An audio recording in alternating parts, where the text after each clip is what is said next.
फ़ौज में मुसलमानों की खिदमत का जिक्र आता है तो हर ज़बान पर हमेशा सबसे पहले जो नाम आता है वो है हवलदार अब्दुल हमीद का।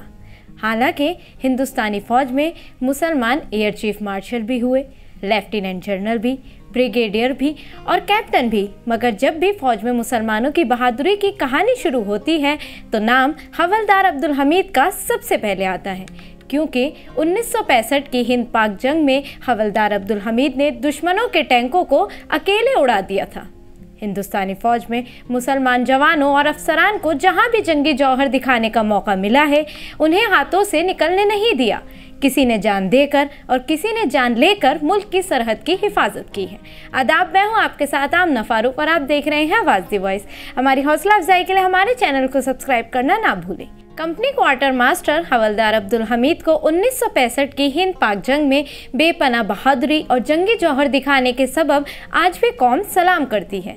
अब्दुल हमीद 1 जुलाई 1933 को एक सादा दर्जी के ख़ानदान में उत्तर प्रदेश के गाजीपुर ज़िला के धुमपुर गांव में पैदा हुए।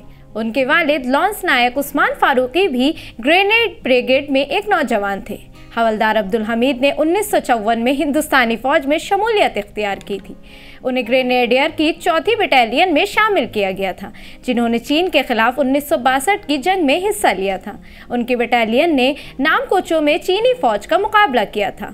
फिर 1965 में पाकिस्तान के खिलाफ जंग में हवलदार अब्दुल हमीद माउंटेड जीप से पाकिस्तान के 6 पैटर्न टैंक को तबाह कर दिया था, जो उस वक्त नाकाबिले तसव्वुर समझा जाता था। 7वें टैंक को तबाह करने की कोशिश में वो खुद शहीद हो गए थे। हवलदार अब्दुल हमीद ने बड़ी तेज़ी के साथ पोजीशन बदल कर पाकिस्तानी टैंकों को निशाना बनाया था। पाकिस्तानी फ़ौज को हिंदुस्तानी फ़ौज की जानिब से इस किस्म के हमले की उम्मीद नहीं थी। कई टैंकों की तबाही के बाद पाकिस्तानी फ़ौजी ने हवलदार अब्दुल हमीद की पोजीशन देख ली थी।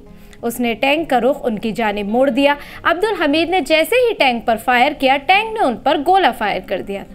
आपको बता दें कि उन्हें हिंदुस्तानी फ़ौज के सबसे बड़े एजाज़ परमवीर चक्र से नवाजा गया था। हिंदुस्तानी फ़ौज आज भी पाकिस्तान के खिलाफ इस बहादुरी को याद करती है।